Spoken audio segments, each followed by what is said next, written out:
দীর্ঘ ১২ বছরের রক্তক্ষয়ী গৃহযুদ্ধের পর হায়াত তাহরির আল শাম HTS নামক একটি সশস্ত্র বিদ্রোহী গোষ্ঠীর হামলার মুখে দামেস্ক থেকে পালিয়ে যান সিরিয়ার স্বৈরশাসক বাশার আল আসাদ।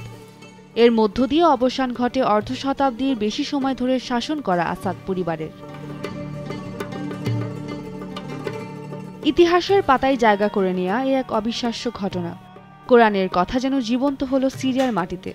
আজকের সিরিয়া, জর্ডান, লেবানন ও পূর্ণ ফিলিস্তিন ভূখণ্ডকে প্রাচীনকালে মুলকে শাম বলা হতো। শাম মূলত নবী রাসূলদের ভূখণ্ড। কোরআন হাদিসে বিভিন্ন জায়গায় তার বরকত ও পবিত্রতার বর্ণনা রয়েছে। মক্কা মদিনার পরই যার মর্যাদা স্বীকৃত। বিভিন্ন হাদিসে এ অঞ্চলকে মুসলিমদের আশ্রয়কেন্দ্র হিসেবে উল্লেখ করা হয়েছে। তাছাড়া মাহদী আলাইহিসসালামের অনুসরণ, দাজ্জালের আগমন ও হত্যা, ঈসা আলাইহিসসালামের আবির্ভাব, শাসনকাল সহ অনেক গুরুত্বপূর্ণ ঘটনার বিবরণ পাওয়া যায়। হাদিস শরীফে এসেছে, নবী করিম সাল্লাল্লাহু আলাইহি সাল্লাম শামের জন্য দোয়া করে বলেছেন, হে আল্লাহ, আমাদের শাম দেশে ও ইয়ামেনে বরকত দান করুন। তাছাড়া বরকতময় এই ভূমিকে আল্লাহ তাআলা অনেক মর্যাদা দান করেছেন। উল্লেখযোগ্য কয়েকটি হল, শাম ও তার অধিবাসীদের দায়িত্ব নিয়েছেন আল্লাহ।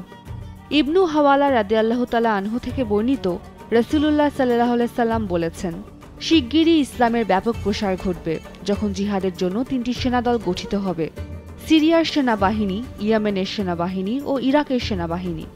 ইবনু হাওয়ালা রাদিয়াল্লাহু তাআলা আনহু বললেন, হে আল্লাহর রাসূল, আমি সেই যুগ পেলে আমার জন্য কোন দলের সঙ্গী হওয়া মঙ্গলজনক মনে করেন? তিনি বললেন, তুমি অবশ্যই সিরিয়ার সেনাবাহিনীতে যোগ দেবে, কেননা তখন এই এলাকায় আল্লাহর নিকট সবচেয়ে উত্তম গণ্য হবে। আল্লাহ তার সৎকর্মীশীল বান্দাদের এখানে একত্র করবেন। আর তুমি সিরিয়া যেতে রাজি না হলে অবশ্যই ইয়ামেনি সেনাবাহিনীর সঙ্গী হবে। তোমাদের নিজেদের এবং তোমাদের কূপগুলো থেকে পানি উত্তোলন করো, কেননা মহান আল্লাহ আমার উসিলায় সিরিয়া ও এর অধিবাসীদের ভরণ পোষণের দায়িত্ব নিয়েছেন।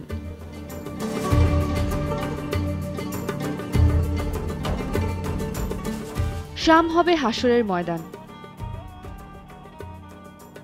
ইমাম কুরতুবী, ইবনে কাসির ও ইবনে হাজার রহমাতুল্লাহি আলাইহি বলেন, শাম হল হাসরের ভূমি। প্রথমবার ইহুদিদের শামে বহিষ্কার করার দ্বারা প্রথম হাসর সংগঠিত হয়েছে, আর দ্বিতীয়বার সেখানেই সমগ্র মানবজাতির জন্য হাসরের ময়দান হবে।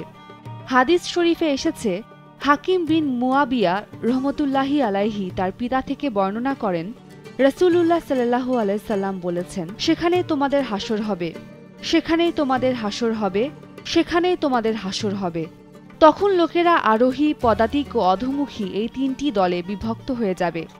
ইবনে বুকাইর রহমতুল্লাহি আলাইহি বলেন, সেখানে তোমাদের হাসর হবে বলার সময় তিনি শাম দেশের দিকে ইঙ্গিত করেছেন। কুরআন ও ইসলামের ঘাঁটি হবে শাম। আব্দুল্লাহ বিন আমর রাদিয়াল্লাহু তাআলা আনহু থেকে বর্ণিত, রাসূলুল্লাহ সাল্লাল্লাহু আলাইহি সাল্লাম বলেন, আমি দিব্য দৃষ্টি বা স্বপ্নে দেখলাম যে কিতাবুল্লাহকে আমার বালিশের নিচ থেকে তুলে নেওয়া হয়েছে। অতঃপর আমি স্পষ্টরূপে দেখলাম যে তা যেন এক উজ্জ্বল আলোতে রূপান্তরিত হলো, যার উৎস শাম থেকে। জেনে রেখো, যখন ফিতনা ছড়িয়ে পড়বে তখন ইমাম শামে অবস্থান করবে এবং কিতাবুল্লাহ এবং ইসলামের মজবুত ঘাঁটিও সেখানেই থাকবে, আর শামবাসীরা তার হেফাজতে অবিচল থাকবে। ফেরেশতারা নিজের ডানাকে এদেশে ছড়িয়ে দেন। ফেরেশতারা শামের উপর নিজের ডানা দিয়ে আবৃত করে রাখেন, যা এই ভূখণ্ডের মহাত্ম্যকে আরও বাড়িয়ে তুলেছে।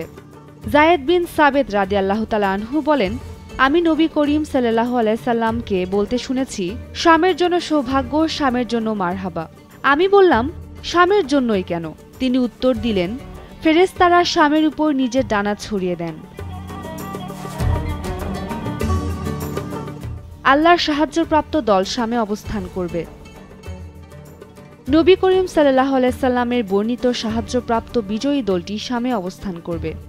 মুয়াবিয়া ইবনু কুররা রহমাতুল্লাহি আলাইহি তার বাবা থেকে বর্ণিত, তিনি বলেন, রাসূল সাল্লাল্লাহু আলাইহি সাল্লাম বলেছেন, যখন শামবাসীরা খারাপ হয়ে যাবে তখন তোমাদের আর কোনো কল্যাণ থাকবে না, তবে আমার উম্মতের মধ্যে একটি দল সবসময় সাহায্যপ্রাপ্ত থাকবে।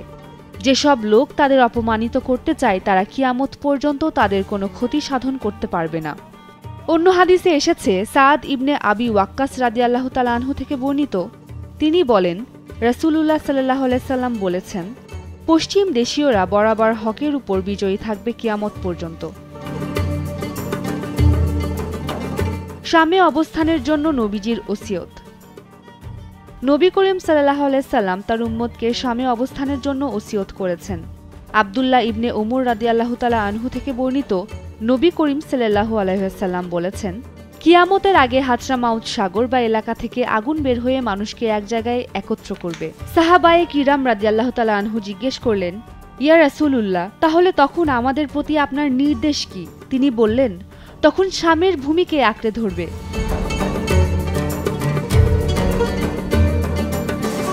সর্বোত্তম আবাসভূমি শাম। নবী করিম সাল্লাল্লাহু আলাইহি সাল্লাম শামের প্রশংসা করেছেন এবং তাকে সর্বোত্তম আবাসভূমি বলে আখ্যা দিয়েছেন।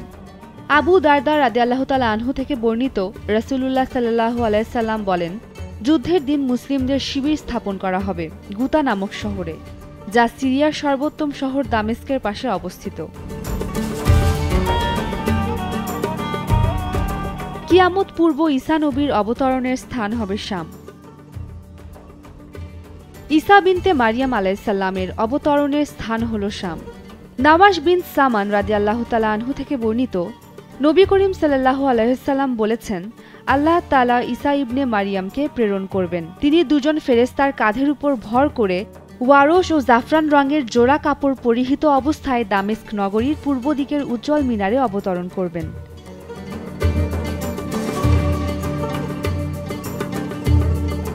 আল্লাহর শত্রু দাজ্জালকে হত্যা করা হবে শামে। শামে ঈসা আলাইহিস সালামের হাতে দাজ্জাল নিহত হবে। হাদিস শরীফে হযরত আবু হুরায়রা রাদিয়াল্লাহু তাআলা আনহু থেকে বর্ণিত, নবী করিম সাল্লাল্লাহু আলাইহি সাল্লাম বলেন, যখন মুসলিম বাহিনী যুদ্ধের প্রস্তুতি গ্রহণ করবে এবং সারিবদ্ধভাবে দণ্ডায়মান হতে শুরু করা মাত্র সালাতের সময় হবে। অতঃপর ঈসা আলাইহিস সালাম অবতরণ করবেন এবং সালাতে তাদের ইমামতি করবেন। আল্লাহর শত্রু দাজ্জাল তাকে দেখা মাত্রই বিচলিত হয়ে যাবে, যেমন লবণ পানিতে মিশে যায়। যদি ঈসা আলাইহিস সালাম তাকে এমনি ছেড়ে দেন, তবে সেও নিজে নিজেই বিগলিত হয়ে ধ্বংস হয়ে যাবে। অবশ্য আল্লাহ তাআলা ঈসা আলাইহিস সালামের হাতে তাকে হত্যা করবেন এবং তার রক্ত ঈসা আলাইহিস সালামের বর্ষায় তিনি তাদের দেখিয়ে দেবেন।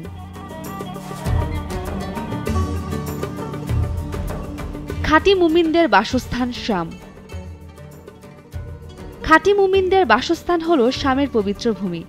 সালামা বিন নুফাইল রাদিয়াল্লাহু তাআলা আনহু বলেন, নবী করিম সাল্লাল্লাহু আলাইহি সাল্লাম বলেছেন, জেনে রেখো, মুমিনদের বাসভূমির উৎস হবে শাম।